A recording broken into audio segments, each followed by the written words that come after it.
Desculpa, a câmera deu um bug aqui, minha prima parou o vídeo e eu vou ter que, acho que, tentar editar esses vídeos.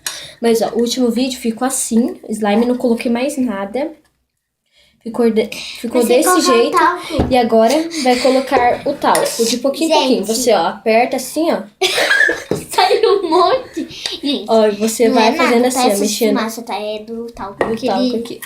Ele fica bem. Pega e grava aqui. Eu acho que uma vez só, porque eu fiz pouquinho, sabe? Mas se vocês quiserem assistir, esse aqui, vou colocar o segundo vídeo, tá? Como se fosse o segundo vídeo no canal. Tá vendo, gente? Tá ficando assim. Mas não se preocupe, ele vai desgrudar na mão. Vai ficar muito legal, vai ficar igual aquele ali que o meu irmãozinho está brincando. Ó, ele não entende muito, sabe? Não sabe brincar direito. Mas esse não é o porque problema. ele tem 2 aninhos, gente. Então, 2 aninhos não sabe brincar. E, gente, sabe essas coisas assim, anel, essas coisas de ouro? Sabe? Vamos estar vendendo e o link vai estar aqui na descrição do vídeo. Mentira, gente. Ela deu risada.